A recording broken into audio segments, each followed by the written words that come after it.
O primeiro vídeo é de visão em tela, apresentando o que vilões do Ghibli, eu acho que é assim que lê, entendem sobre o mal, e a Disney não.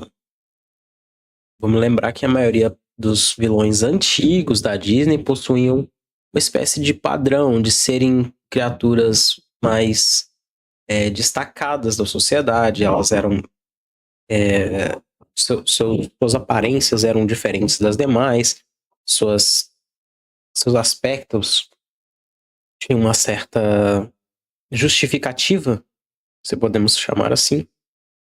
Então, tem essa dinâmica da Disney aí que a gente pode considerar. De um vilão da Disney, mas a redenção de vilão do Ghibli é quase sempre um alívio. Existe uma diferença fundamental no cerne da alma desses dois estúdios, que muda completamente a forma como enxergamos o mal. A Disney constrói a maldade como um espetáculo de crueldade absoluta. Vilões maniqueístas que servem como exemplo catastróficos do que não devemos ser. Já Miyazaki é levemente exagerado. Nossa, a pausa que eu fiz foi a pior possível. Trata o mal como uma ferida, uma tragédia da condição humana, onde o antagonista não é mal por natureza, mas alguém que se perdeu em suas próprias sombras. Ao longo deste vídeo, vamos analisar vilões como Scar, Lady Eboshi, Gothel, Yubaba e outros, para entendermos as camadas mais profundas dessas. Eu devo dizer a vocês que a imagem dessa senhora achatada e gigantesca é muito esquisita. Construções Muito. E por que suas derrotas despertam emoções tão diferentes em nós.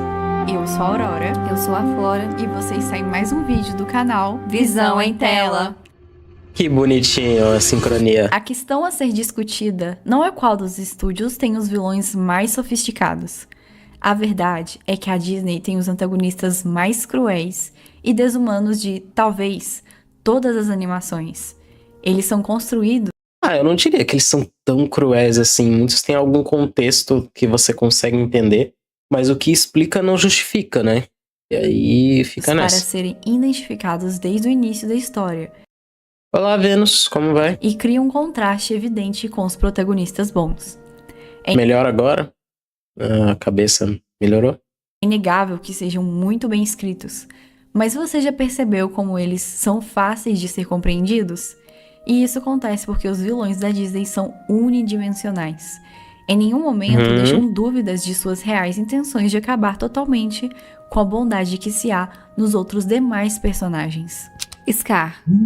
Ele é alguém capaz de rivalizar com muitos vilões humanos. Scar rejeita a ordem natural. Esse foi deveras cruel, porque ele ferrou o próprio irmão a ponto de ter um poder egoísta e depois culpou os outros pelas coisas. Ele sempre teve esse hábito de culpar os outros pelos seus problemas. Que é bizarro. De certa forma. Eu tô melhor, sim. Por não aceitar sua posição, ele personifica a inveja transformada na própria identidade. Incapaz de aceitar a superioridade natural de Mufasa e a existência de Simba, ele conclui que o único caminho para o reconhecimento é destruir aqueles que o fazem se sentir inferior. Como rei, ele não tem um plano de governo exato, apenas quer desfrutar do absolutamente nenhum. Ele só queria ficar deitado fazendo nada. Status que sempre invejou. O que causa mais ressentimento em relação à maldade de Scar é pensar nas incontáveis mortes inocentes que ele causou em nome dos seus interesses e manipulações egocentristas. Não sem motivo, sua morte é considerada a mais desejada de toda a Disney. Malévola. E ela é muito bem formulada, porque encerra o ciclo dele com as consequências vindo direto a ele. Scar era a inveja, Malévola é o orgulho. Ela é teatralmente má, transformando um pequeno ressentimento em um espetáculo de sofrimento planejado por 16 anos contra uma criança indefesa. É incrível como ela revela um prazer genuíno na crueldade. Diferente de vilões movidos por ambição política ou sobrevivência, Malévola parece interessada principalmente em exercer controle e inspirar medo. A impressão é que sua demonstração de poder existe por si mesma, sem precisar. Eles deram uma humanizada na versão literalmente humana da Malévola, mas no mais a versão desenho dela era muito diferente. De uma justificativa maior. Malévola é tão irônica, performática e insensível que todos sentem que a forma como sua destruição foi causada é insuficiente diante de todo o mal gratuito que ela causou. Os vilões clássicos costumavam ser um símbolo na narrativa dos filmes antigos da Disney, tendo uma abordagem mais fechada. Mas em alguns dos seus filmes, a Disney conseguiu dar mais paradoxos aos seus antagonistas, propondo mais camadas de construção. Juiz Claude Frollo. Nossa, esse personagem é realmente, assim, descabido de ruim. Talvez o vilão mais profundo da Disney nesse sentido analítico. A genialidade assustadora do seu arco é que Frollo não se acha mal, e sim um exemplo de virtudes. Ele transforma preconceito, crueldade e abuso em atos supostamente justificados por dever moral, ordem social e fé religiosa. Seu poder mais perverso é a capacidade de convencer suas vítimas de que elas são um problema e de que seu sofrimento é merecido. Incapaz de aceitar seus próprios desejos e contradições, Frollo projeta seus conflitos internos sobre os outros, especialmente em Esmeralda e Quasimodo, culpando-os por seus próprios pecados. No fim, Frollo encarna uma das formas mais perigosas do mal, aquela que se acredita justa, virtuosa e moralmente superior, enquanto destrói vidas inocentes ao seu redor. Gothel. A vilã de Enrolados representa o mal mais íntimo e psicológico de todos. A maioria dos vilões usa a força. 18 e 18. Alguém está pensando em você. É o que dizem, né? Ou simbólica. Mas ela controla sua vítima pela culpa, medo e manipulação emocional. Essa é uma sem vergonha, mas ela não é tão ruim assim. A obsessão que ela tem pela juventude a leva a tratar outra pessoa como um objeto para satisfazer suas próprias necessidades egoístas. O mais angustiante desse caráter de Gothel é porque ele é mascarado, alternando afeto e humilhação, elogios e críticas, criando uma dependência afetiva que mantém Rapunzel presa por anos. O mais impressionante e é uma instabilidade emocional que é demonstrada que é muito humana, é muito do aspecto humano familiar tradicional. Manter esse tipo de situação onde a pessoa deve se sentir extremamente grata só pela própria existência e deve essa existência toda a esse indivíduo. Isso é muito mais comum do que se parece. É que ela não se vê como uma tirana, mas como alguém que tem direito àquilo que deseja preservar. Sua queda acontece porque ela não acredita em amor genuíno e o sacrifício, enxergando todas as relações apenas como posse e interesse. Muito possivelmente, se ela tivesse contado a verdade a Rapunzel, dizendo que gostaria de ficar viva ou ter alguma coisa assim, tipo, se ela contasse uma verdade para Rapunzel e desse o uso do poder dela como um pedido, ela teria interesse próprio. A questão é que os vilões da Disney lembram mais demônios do que humanos decaídos. Eles representam briga de gatos aqui. Capitais em sua forma mais pura e concentrada, enquanto pessoas reais, mesmo as mais cruéis, costumam carregar dúvidas, ambivalências e contradições. Os antagonistas da Disney são a personificação do mal, do extremo, quase sem qualquer brecha de bondade. Isso torna seus crimes mais impactantes, a mensagem por trás da sua corrupção mais clara e suas quedas mais catárticas. O que podemos aprender com os vilões da Disney? Ou satisfatórias, se podemos dizer. Você não torce por eles ganharem em específico. Vocês podem achar eles interessantes, mas fica muito evidente de que os vilões antigos eram feitos para serem derrotados e destruídos, e isso ser satisfatório para as pessoas. Vemos que eles não foram criados para refletir quem somos, e sim para personificar aquilo que ameaça destruir quem poderíamos ser. Isso nos ajuda a reconhecer os perigos da inveja, da ganância, do orgulho ou da sede de poder, transformando conflitos éticos complexos em histórias de forte apelo emocional. Mas ainda podemos compreender um outro ponto de vista que foge do convencional. Quando olhamos para vilões do Estúdio Ghibli, nós não necessariamente vemos o mal, mas a ausência da bondade. Eles nunca são tão perversos que não são capazes de fazer o bem, e nem bons o suficiente para reconhecer suas próprias falhas. Eles representam pessoas reais, desequilibradas, que levam convicções sinceras longe demais.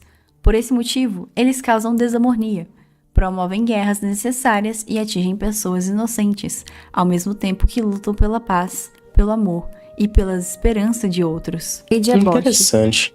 não é uma vilã no sentido tradicional.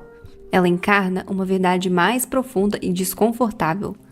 Boas intenções não O quê? impedem consequências destrutivas. Seu amor pelos excluídos que acolhem sua cidade é genuíno, mas seu desejo de protegê-los a leva a desafiar limites não compreendidos. Quando desmata e enfrenta espíritos da natureza, ela deseja extrair recursos e levá-los à sua indústria.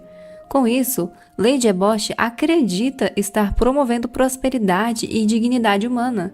Porém, sua confiança na capacidade do homem de dominar a natureza transforma uma virtude em arrogância.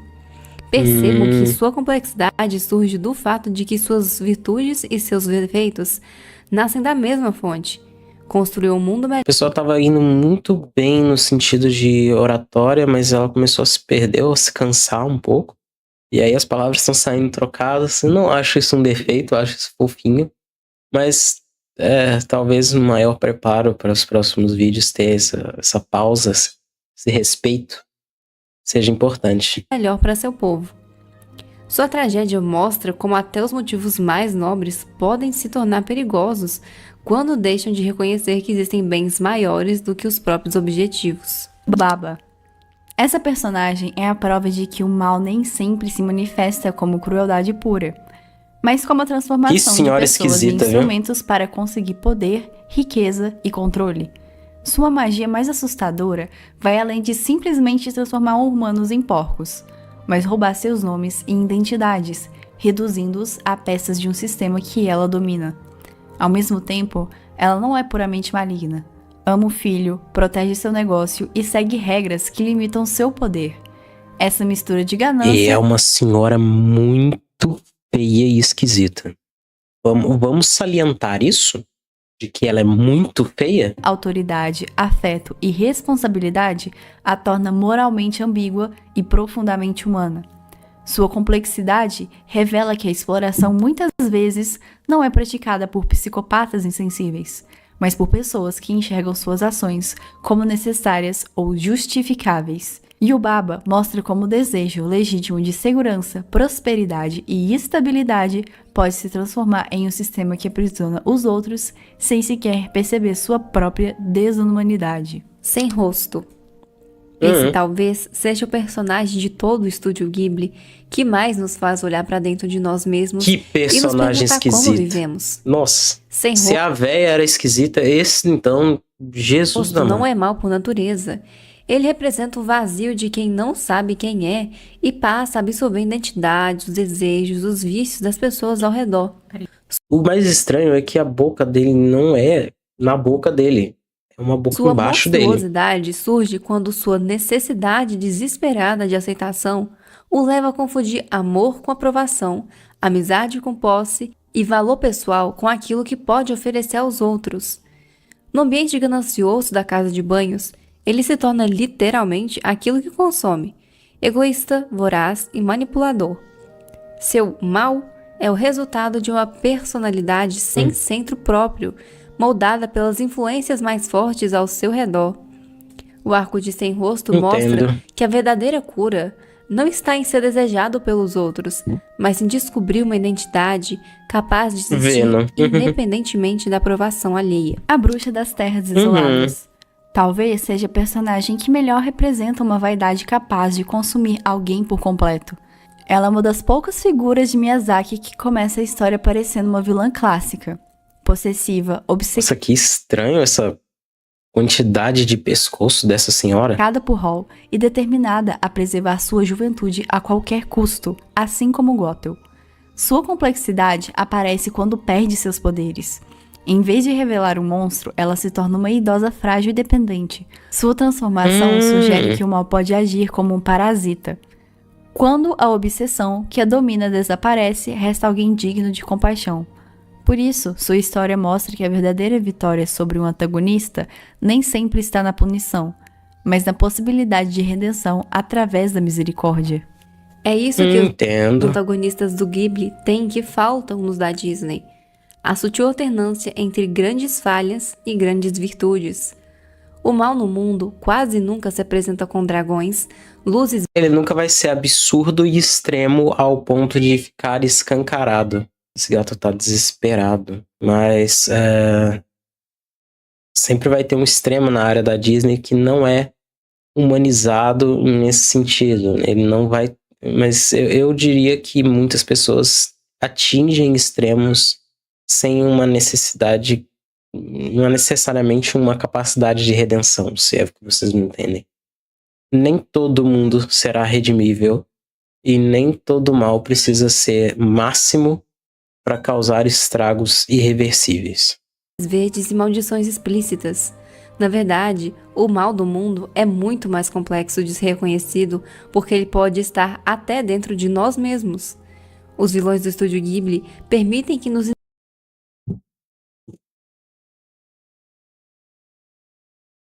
Para.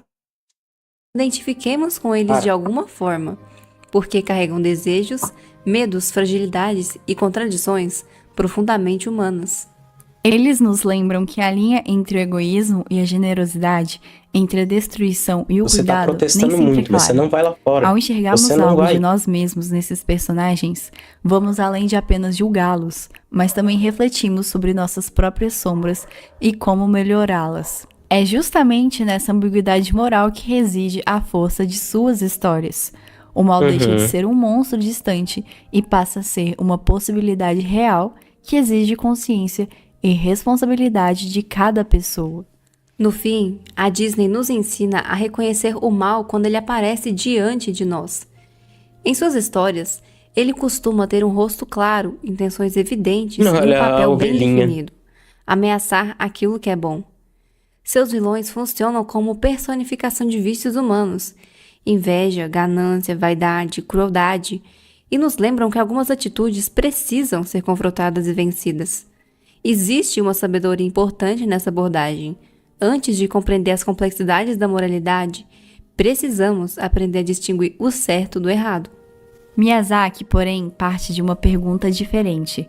Em vez de perguntar quem é um monstro, ele pergunta como alguém se torna um monstro. Seus antagonistas raramente são maus por natureza.